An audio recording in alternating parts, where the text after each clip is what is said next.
আসসালামু আলাইকুম রহমতুল্লাহি ওবারাকাতু। এই মুহূর্তে যারা সিঙ্গাপুর প্রবাসী আছেন অথবা সিঙ্গাপুর যারা নতুন আসছেন অথবা সিঙ্গাপুরে অচিরে যারা আসবেন, তাদের প্রত্যেকের জন্য আজকের এই ভিডিওটা একটা পরামর্শমূলক ভিডিও আমার পক্ষ থেকে। কারণ আজকের এই ভিডিওতে আমি গুরুত্বপূর্ণ দুইটা বিষয় নিয়ে একটু হাইলাইট করতে চাই, যেগুলোতে আমার অভিজ্ঞতা আছে এবং বিগত সিঙ্গাপুর প্রবাস জীবনে আমি খুব কাছ থেকে যেগুলো দেখছি, ওই দেখার ভিত্তিতে ওই অভিজ্ঞতার ভিত্তিতে আমি দুটা বিষয় আপনাদের সাথে জাস্ট শেয়ার করব। তো আশা করতেছি পুরো ভিডিওটা আপনারা আমার সাথে থাকবেন ইনশাআল্লাহ। দেখেন, প্রথম বিষয়টা হচ্ছে সিঙ্গাপুরে আসার পর আমার অনেক বাংলাদেশি ভাইয়েরা আছে যারা হয়তোবা তাদের কাজের পরিস্থিতি, কোম্পানির পরিস্থিতি অথবা আশপাশের যে মানুষের বুদ্ধি পরামর্শে অনেকেই এনি হাউস সার্টিফিকেট করেন। দেখা যায় এরকম অনেক বাংলাদেশি ভাইয়েরা আছে যাদের ইংলিশে অত বেশি এক্সপার্টিস নাই, তারা বেশি ইংলিশে অত ফ্রিকুয়েন্টলি কথা বলতে পারে না, তাদের কমিউনিকেশন স্কিলের অবস্থা খুবই খারাপ।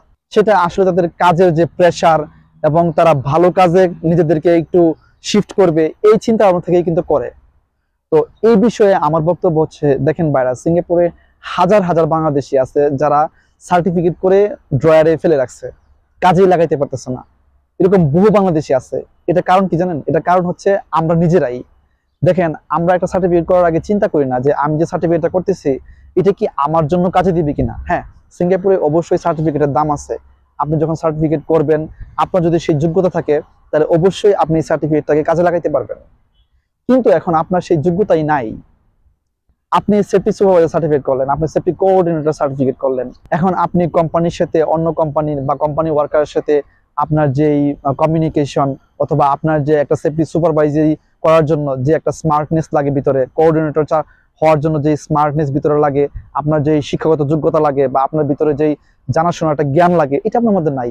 এখন আপনি এই সার্টিফিকেটটা করে তো কোনো লাভ নাই ভাই। যখন আপনি একটা কোম্পানিতে ইন্টারভিউ দিবেন, তারা তো আপনাকে নিবে না ভাই। আমার জানা মতে এরকম শত শত বাংলাদেশি আছে যারা সেফটি কোঅর্ডিনেটর সার্টিফিকেট করে বসে আছে। প্রায় $2500 $2600 লেগে যায় সেফটি কোঅর্ডিনেটর সার্টিফিকেট করতে। সেফটি সুপারভাইজার করে বহু লোক বসে আছে। হ্যাঁ, এখন অনেকেই বলবেন যে ভাই তাহলে কি আমরা করব না, আমরা একটু চেষ্টা করব না? ভাই, আপনি চেষ্টা করেন, যদি আপনার মধ্যে ন্যূনতম হলেও যোগ্যতা থাকে।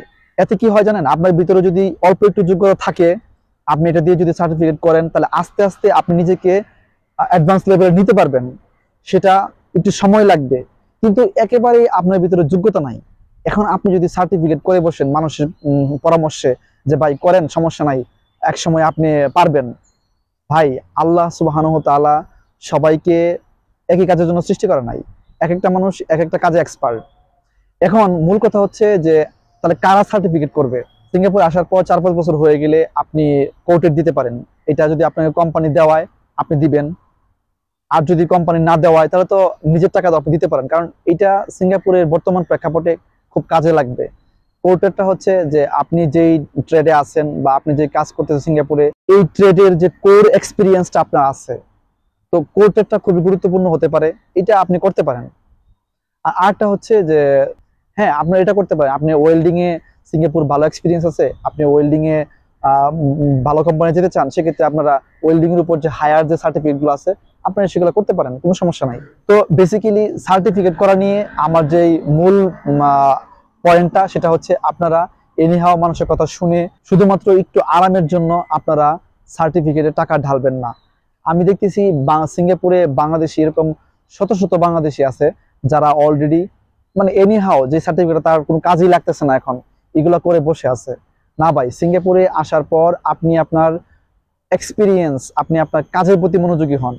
আপনি যেই কাজটাই সিঙ্গাপুর ঢুকছেন বা যেই কাজটাই সিঙ্গাপুরে আপনার প্রফেশনটাকে সেটেল করতে চাইতেছেন, পরবর্তী লাইফটাকে আপনি যে কাজের সাথে ইনভলভ করতে চাইতেছেন স্থায়ীভাবে, আপনারা ওই কাজের উপর মনোযোগ দেন এবং ওই কাজে এক্সপার্ট হওয়ার চেষ্টা করেন। সেটা যে কোনো কাজে হইতে পারে ভাই। সেটা রিভার কাস্টিং হইতে পারে, সেটা ফরমানের কাজ হইতে পারে, সেটা স্ক্যাফোল্ডিং এর কাজ হইতে পারে, ইলেকট্রিক্যাল কাজ হইতে পারে, প্লাম্বিং হইতে পারে, মেইনটেনেন্স হইতে পারে। আপনারা যে কোনো একটা কাজের উপর এক্সপার্ট হওয়ার চেষ্টা করেন। এতে কি হবে? আপনার সিঙ্গাপুরের পরবর্তী লাইফটা অনেক ভালো হবে, আরামদায়ক হবে, আপনি ভালো একটা পজিশনে যাবেন। এটা গেল প্রথম বিষয়। দ্বিতীয় যে বিষয় আমি কথা বলতে চাই সেটা হচ্ছে যে সিঙ্গাপুরে অনেক ভাইয়েরা আছে যে ইউরোপের পিছনে খুব দৌড়ায়। সিঙ্গাপুর থেকে এরকম বহু, এবং আমারই সাথে আছে এরকম অনেক লোক যারা ইউরোপের পিছনে দৌড়াইয়া অনেক টাকা পয়সা নষ্ট করছে সিঙ্গাপুরে স্পেশালি। এখন দেখেন ভাই, ইউরোপে যে যাবেন, আপনার ইউরোপে যাওয়ার জন্য যদি সত্যিকার অর্থে যোগ্যতা থাকে, আপনি যদি সিঙ্গাপুরে ভালো একটা কোনো ট্রেডে বা কোনো একটা কাজে যদি স্পেশালিস্ট থাকেন, ইউরোপের যে বিভিন্ন দেশগুলা তারা যে অফার দেয় স্পেশাল কাজের উপরে, আপনারা যদি ওইরকম অরিজিনাল কোনো সরাসরি কোম্পানি থেকে অফার পান, খুঁজে বের করতে পারেন, লিঙ্ক তৈরি করতে পারেন, হোয়াই নট, আপনারা যান, চেষ্টা করেন। কিন্তু সিঙ্গাপুরে এরকম বহু এজেন্সি আছে, ইন্ডিয়ান, বিশেষ করে ইন্ডিয়ান এজেন্সি, এগুলো একটা চক্র বা একটা সিন্ডিকেট। তারা করে কি, আপনার সিঙ্গাপুর থেকে আপনার কাছ থেকে $1000 অ্যাডভান্স নেবে। তো $1000 অ্যাডভান্স নিবে, নিয়ে তারা বলবে যে 3 মাস 4 মাস আপনার কাছে সময় চাইবে যে এই সময়ের মধ্যে প্রসেসিং করব। এরপর দেখা যায় কি 3-4 মাস পরে আর খবর নাই, আপনার $1000 মাইর। বা আপনার কাছে $100 নেক না কেন জামানত হিসেবে, আপনার মতো এরকম তো শত শত মানুষের কাছ থেকে তারা অ্যাডভান্স নিচ্ছে। তো একবার চিন্তা করে দেখেন, এই যে এই চক্রটা, স্পেশালি এই বিষয়গুলোতে মানুষ বন্ধুদের দ্বারা বেশি প্রভাবিত হয়। দেখা গেছে একটা কোম্পানিতে একজন হয়তোবা ইউরোপের একটা ভিসা পিছু দৌড়াইতেছে, হয়তোবা তার দেখা দেখি আরো 10 জন প্রভাবিত হয়। তারাও চিন্তা করে যে সিঙ্গাপুর থেকে আমরা ইউরোপে যাব। হ্যাঁ, সিঙ্গাপুর থেকে অনেকে ইউরোপ যাইতেছে, কিন্তু ভাই আমি বলবো কারা যাচ্ছে আপনারা একটু খোঁজ নিয়ে দেখেন। আপনার আমার মতো সাধারণ লোকটা যেতে পারতেছে না, কিন্তু তারা অবশ্যই কোনো একটা কাজের উপর ভালো স্পেশালিটি আছে। এবং হ্যাঁ, এরকম অনেক লোক যাইতেছে যারা হয়তো বা কোনো কাজের উপর এরকম দক্ষতা নাই। এখন আপনি বলবেন সে কিভাবে যাচ্ছে, ভাই এটা হচ্ছে তার ভাগ্য। এখন এরকম 2-1 জন অনেক লোক আছে যারা হয়তো বা তারা যাইতে পারতেছে, কিন্তু তাদের মতো যে আপনার পরিস্থিতি সৃষ্টি হবে এটা তো কোনো গ্যারান্টি নাই, এবং এটার সম্ভাবনা খুবই কম। তাই আমি বলবো ভাই, যে এই যে একটা নেশা, সিঙ্গাপুর থেকে আপনি ইউরোপের দিকে যাবেন, ইউরোপের ভিসার পিছনে আপনি সময় এবং আপনার টাকা অপচয় করবেন, হ্যাঁ, এটা কিন্তু মানে খুব একটা বাজে পরিস্থিতি সৃষ্টি করে।